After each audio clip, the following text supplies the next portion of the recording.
Hey guys, welcome back to the channel. Today we're talking about My Hero Academia. This anime has been around for almost a decade, and now it has finally aired its last episodes. So today, let's talk about it, and I'll be honest right from the start. This is one of the worst anime endings of all time. Before we get into why it was so bad, let's quickly go over the story.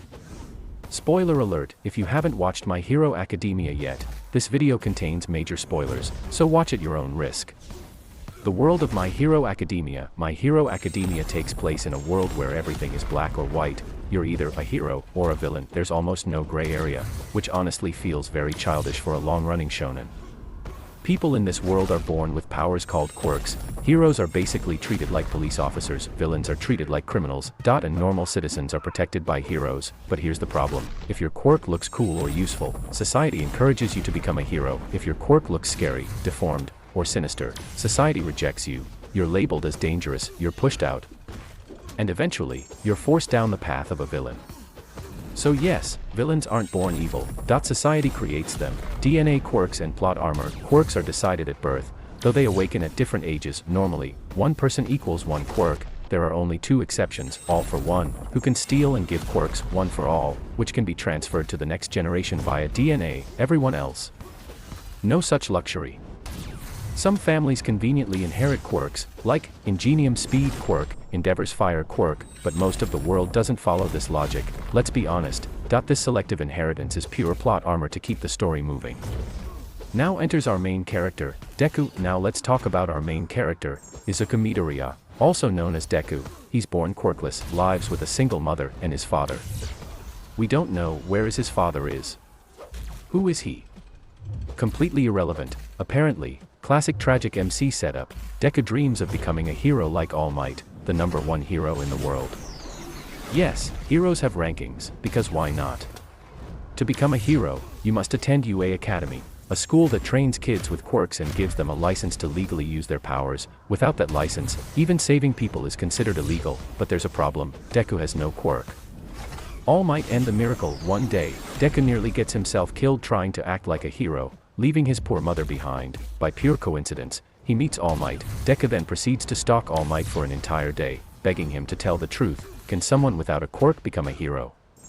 At first, All Might brushes him off as just another kid going through puberty. But Deku doesn't give up. Eventually, something Deku says moves All Might, and he decides to make Deku his successor. Sounds great, right? Until Deku learns the power transfer method, he has to eat All Might's hair. Yes, that actually happens. One for all and child soldier energy. Deku receives one for all, the strongest quirk in the world, but his body can't handle it. Every time he uses it, he breaks his bones, damages his organs, permanently scars himself. Meanwhile, All Might slowly loses his power. Now Deku, a 12 to 13-year-old kid, is told that he must master the strongest power in the world, replace the symbol of peace, fight professional villains, and eventually defeat All for One and Shigaraki, all while still being in school. This is basically child soldier writing, but no one questions it.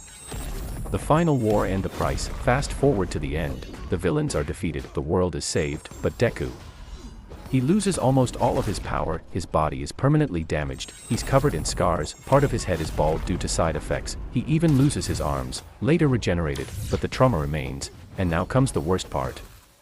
The ending, and why it fails. Graduation arrives, everyone gets their happy ending. Bakugo, his lifelong bully, becomes a top-ranked hero. Number 3, Shoto Todoroki becomes a famous hero, helping civilians, and living peacefully. And Deku, the guy who saved the world, he's sitting at a desk job, working as a teacher at UA Academy, reminiscing about the past. He can't be a hero anymore, he doesn't have the power, he doesn't have the status, he doesn't even have closure. We're told he's made peace with it.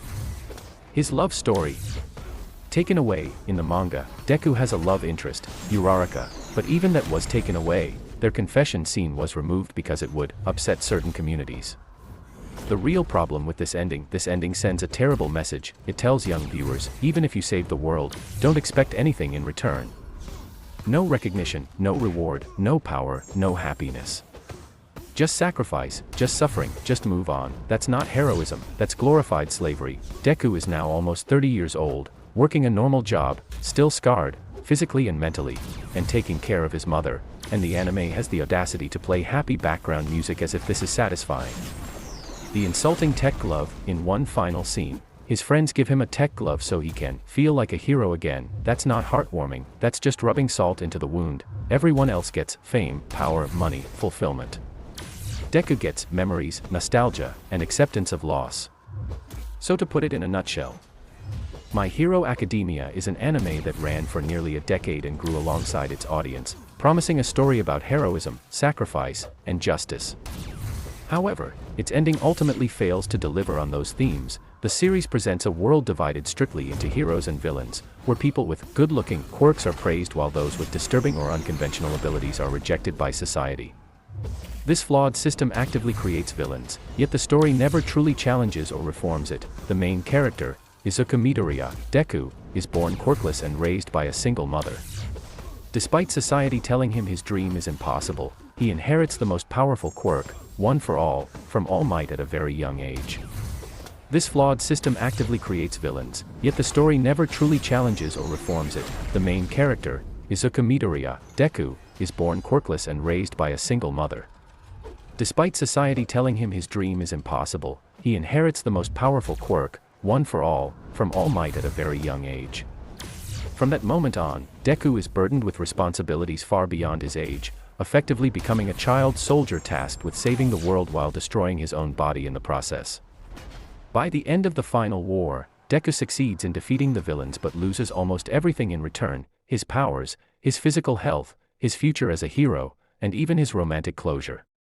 While his classmates and rivals go on to become famous, high-ranking heroes, Deku is left behind, working a desk job as a teacher at UA Academy, reminiscing about the past. The story frames this outcome as a peaceful and mature ending, but it sends a troubling message: even if you sacrifice everything and save the world, you should not expect recognition, reward, or happiness. Deku's resignation is portrayed as growth, but it feels more like surrender. Ultimately, the ending fails not because it is tragic, but because it undermines its own message. Instead of rewarding selfless heroism, My Hero Academia glorifies endless sacrifice and frames exploitation as virtue, leaving its main character, and much of its audience, deeply unsatisfied. Final thoughts: My Hero Academia didn't just fail its main character, it failed its message. It tells people to give everything, expect nothing, and smile while doing it, and that's something we should absolutely reject. Anyway, that's my take on My Hero Academia and its ending. What do you think? Was this a good ending? Or was Deku done dirty? Let me know in the comments. And don't forget to like, subscribe, and share. See you in the next one. ルフィ、海賊王になる男だ。